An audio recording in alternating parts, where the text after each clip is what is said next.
छुपाया जाता है, और दूसरी चीज औरत है, औरत को छुपाया जाता है। दोनों में फर्क है। औरत को भी छुपाया जाता है, दौलत को भी छुपाया जाता है। दौलत अगर जाएगी, मुकद्दर में है तो वापस मिलेगी, दादा से गई है पोते को मिलेगी, नाना से गई है नवासे को मिलेगी। लेकिन औरत की अगर आबरू चली गई तो कभी वापस नहीं आएगी। तीसरी बात को याद रखिए, आप देख रहे हैं कि मेरे ऊपर जेब है, इस जेब के नीचे भी एक जेब है, उसके नीचे भी जेब की जेब है। जानते हैं जो छोटा नोट होता है वो ऊपर की जेब में, जो बड़ा नोट होता है वो नीचे की जेब में।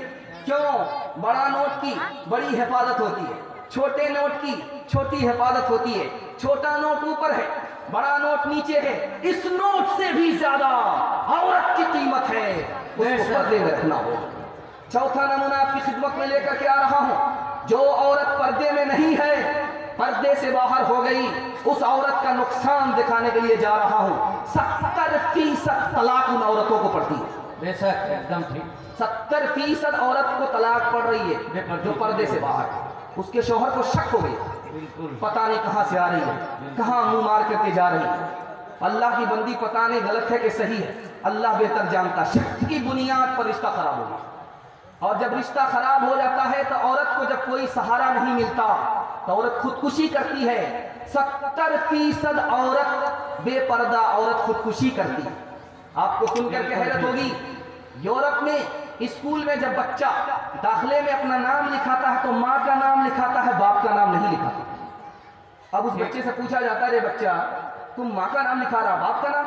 तो मेरा बाप है ही नहीं, मेरी माँ ने नाजायज ताल्लुक किया, उसके नतीजे में मैं पैदा हुआ, कसूर मेरे माँ बाप का है, सजा मुझको मिल रही है।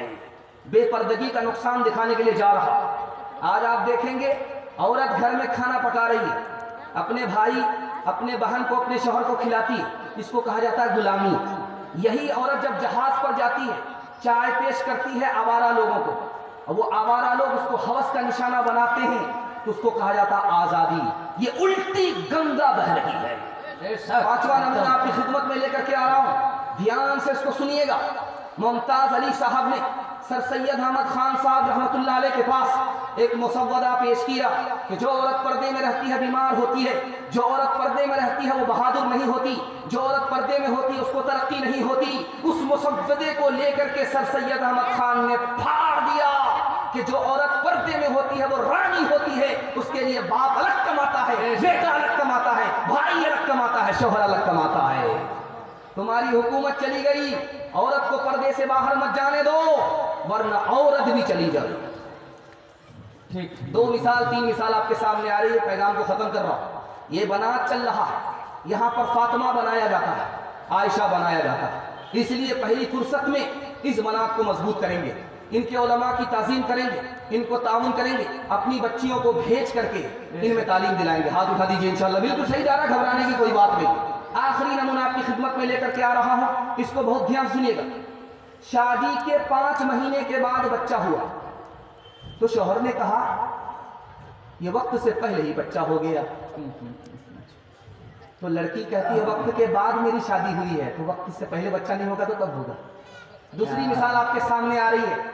अदालत में औरत आई, उससे हाकिम ने पूछा कि तुम्हारा पहला लड़का कितने साल का? 12 साल का। दूसरा लड़का 8 साल का। तीसरा लड़का 2 साल का। तुम्हारे 12 साल का लड़का तो समझ में आता है कि तुम्हारे शौहर को मरे हुए 14 साल हो गए। 12 साल वाला लड़का समझ में आ रहा है कि मरने वाले शौहर का है। ये 8 साल वाला लड़का कैसे हुआ? ये 2 साल का लड़का कैसे हुआ? तो लड़की कहती वो ना मरा है, मैं तो नहीं मरी हूं। ध्यान से सुनिएगा, तीसरा नमूना आपकी खिदमत में लेकर के आ रहा। औरंगजेब बादशाह के दौर में एक औरत पकड़ी गई, उसके 4 शौहर थे। तो औरंगजेब ने कहा ओ बदतमीज औरत, तुम्हें पता नहीं कि मर्द एक मर्द 4 शादी कर सकता है, लेकिन एक औरत 4 मर्द से शादी नहीं कर सकती। तो कहा कि कौन सा गलत काम किया? जलसे में गई थी, मसला मालूम हुआ था, उस पर अमल किया, कौन सा गलत काम किया? औरंगजेब ने कहा कि चोरी भी सीना चोरी भी। किस जलसे में गई थी? तो कहा वही महेशपुर के बगल में जो जलसा था, उसी जलसे में गई थी। मुकर्रिर कह रहे थे कि लोग क्यों जिना करते हैं जबकि 4 शादी की इजाजत है? कि तो मर्दों के लिए कहा था, कि मर्दों के लिए नहीं, हम तो उसके बाद होटल चले गए थे पूरी कचौड़ी खाने के लिए, हमने यहीं तक मसला सुना, इसलिए